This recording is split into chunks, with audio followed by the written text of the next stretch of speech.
People like Nabil Qureshi, people like Sam Shimon, people like David Wood and Dr. James White. They vigorously debate Muslims, yet there are no harassments in the sense that there was public violence on stage. It was peaceful debates and people went their own way.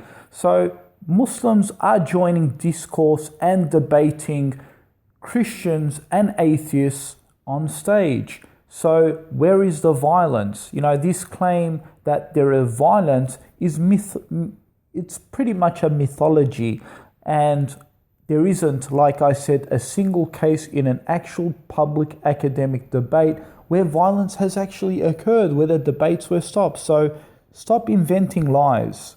They pick a handful of radicals here and there from social media, sending out death threats, and they want to portray that this is all about Muslims and Islam. Let's continue. Why do you insist that all Muslims shouldn't be collectively blamed for terrorism, but then collectively blame all Westerners for the actions of our governments in Muslim countries?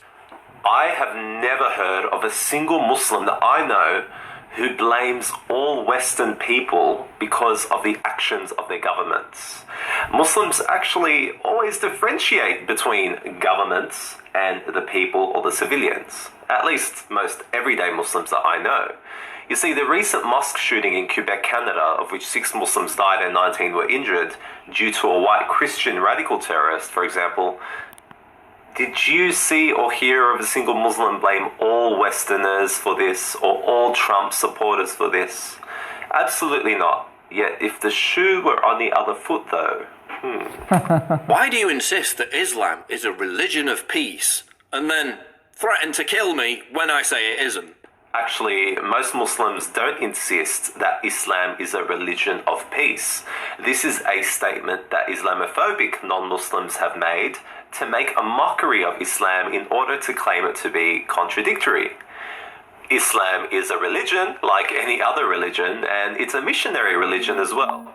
It's a religion that offers internal peace and supports living peacefully with the peaceful, but it does action self-defense on all accounts.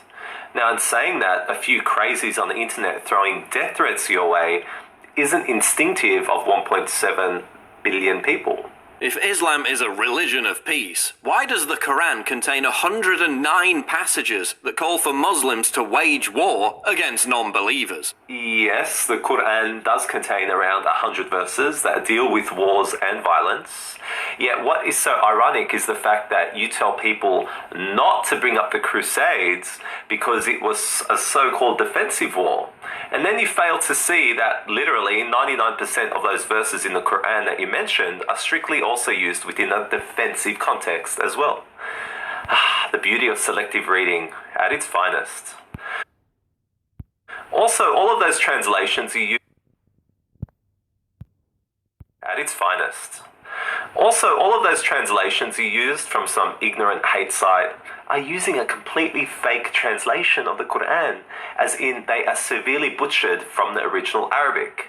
Anyone can just go to Quran.com to verify this. And like Brother Rami said, it's amazing how they butcher it, even in the American Declaration, you have the American Constitution, or whether it's the Australian Constitution or the British Constitution, in the Declaration of Wars, their conducts of wars, their protocols of wars, they actually say in the protocols of wars, go and kill those terrorists. Go and bomb them. Wherever you find them, shoot them down. And so these are the protocols of war. Yet when the Quran does exactly the same thing in a defensive war, where there is oppression and so forth, then they say, oh, look, Islam is not a religion of peace. Right? What did you expect Muslims to do? Sit down and throw flowers at the enemy that is trying to oppress them and kill them? Of course the Quran has verses to go and kill those who oppress you, go and transgress you. But the context of the verses of the Quran always say, do not go beyond the limits. If your enemy resorts to peace, then you also resort to peace. But of course, the Islamophobes will selectively quote and not quote in context. You know, it's funny when they say even things like, those Quranic verses have been abrogated and, the peaceful verses have been abrogated for the non-peaceful verses. Well, that's just a bunch of rubbish, because on the conquest of Mecca, when the Prophet Muhammad, peace be upon him, came back to Mecca to take over, and he had the numbers to completely destroy and seek his revenge, he actually said spread the food. He didn't say cut their necks off, and he brought peace back to Mecca. So where is the Meccan verses or the Medinan verses abrogate the Meccan verses and all this bunch of rubbish that they say? In fact, you know what? I'll put a hyperlink below this video. Every single verse of the Quran that they have misconstrued and taken out of context, Brother Karim, a Muslim apologist, has refuted each and every one of those Quranic verses and shown that the liars have misinterpreted. And brothers and sisters, there's a clear distinction between Muslims and Islamophobes and radical Muslims, right? And these radical Muslims, they also misquote the verses of the Quran. And there's a beautiful relationship between the radicals and the Islamophobes. They both interpret the Quran the same way. So you see the perversion. And you go speak to these radical Muslims why they're actually doing that. You go ask them to quote the verse that justifies you putting on suicide vest and blowing yourself in a marketplace and killing men, women and children. They actually misquote the verses of the Quran to do so. And you bring them in a hadith that says the Prophet Muhammad forbade the killing women and children. And they say, oh, no, there was exceptions, and all this garbage and all these lies that they utter.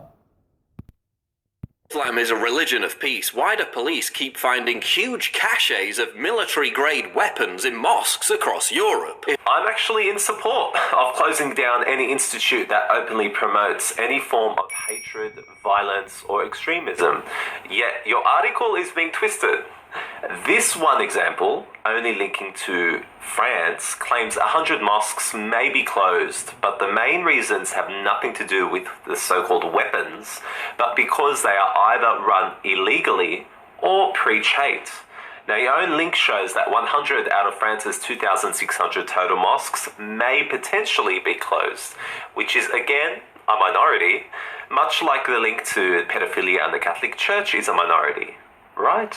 If Islam is a religion...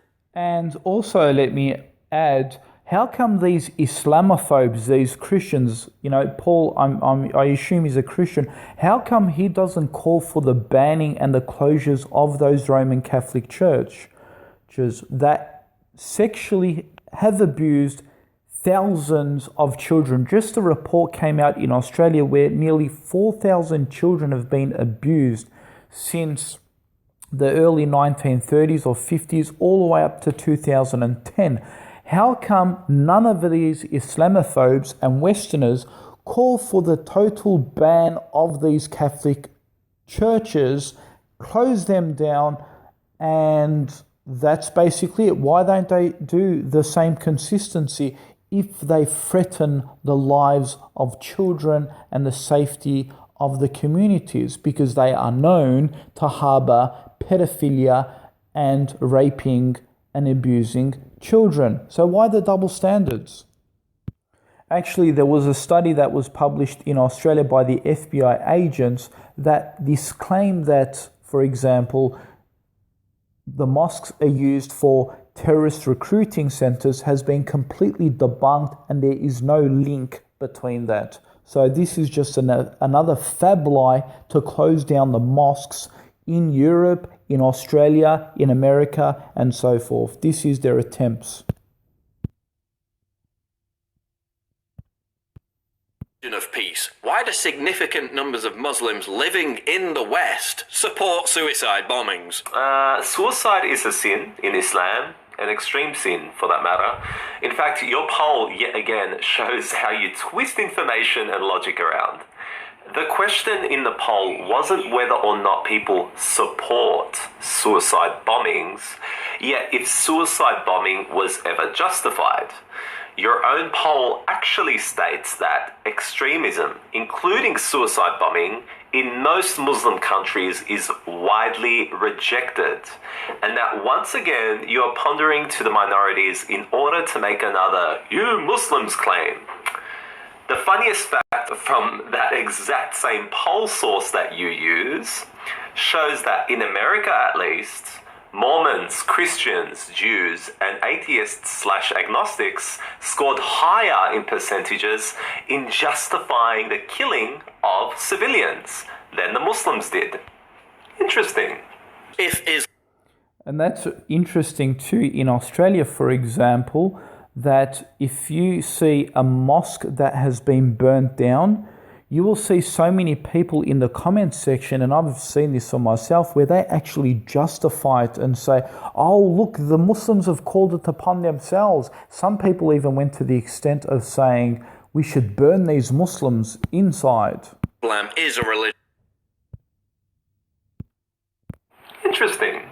If Islam is a religion of peace, why is there no popular Muslim peace movement? Why is there no popular Islamic peace movement? What do you even mean by that absurd claim? I mean, what is a peace movement exactly? Besides the majority of Muslims who actually are living their lives in peaceful movements, is that not good enough for you? Is the fact that millions of Muslims collectively and high up on the religious chain have condemned terrorism from every angle not good enough for you yet again? You most certainly will never hear about any Islamic peace movement on mainstream media, especially in the USA. May I suggest that you expand your search criteria, seeming you had difficulty finding Muslims condemning terrorism in the first place. Please pardon my skepticism of your research on this peace movement claim. If Islam is a religion of peace, why do I routinely receive messages from Muslims who agree with me, but who are afraid to speak out for fear of being killed? A Muslim might be afraid to publicly agree with you in fear of being killed. You're not that influential or good for that matter. Either way, these people might have extreme thinkers in their family or might not want to face the social distress of leaving the religion. So, besides that, you are also aware that the exact same behavior is exhibited by family and friends of people who also convert into Islam, right? And that is absolutely true. How many stories we hear of revert Christian sisters who have come to Islam where their parents have thrown them outside and who have taken them out of the inheritance and who have actually threatened their lives. This has actually been documented and it's happened, but it just doesn't get the media coverage that we see in the Western world. I mean, which media news outlet would want to actually even take that up?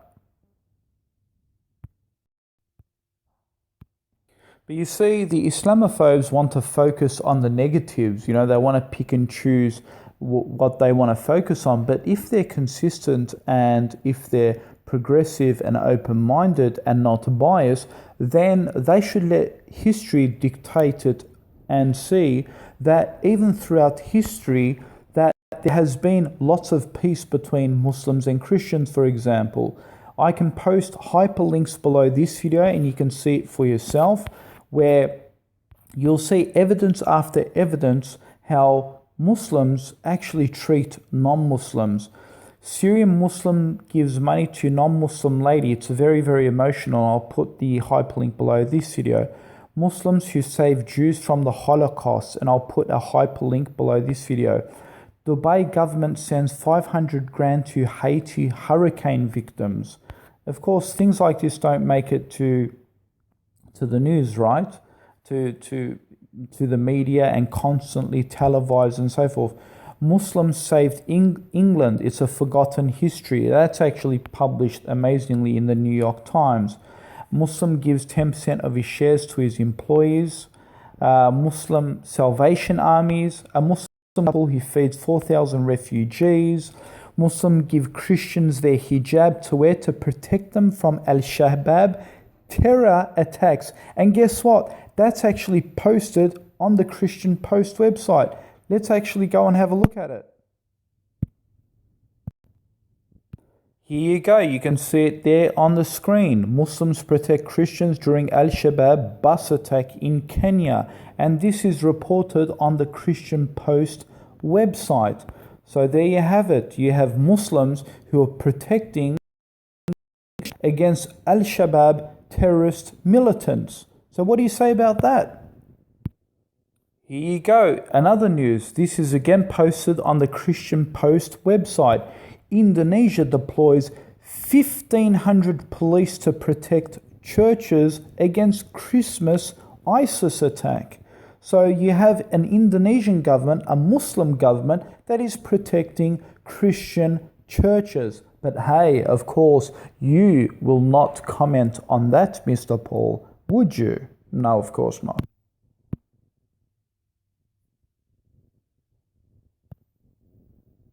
If terrorism is all just a backlash against Western foreign policy, why are most victims of terrorism other Muslims? Most victims of terrorism are other Muslims because of something called foreign military intervention. You see, they illegally invaded Iraq.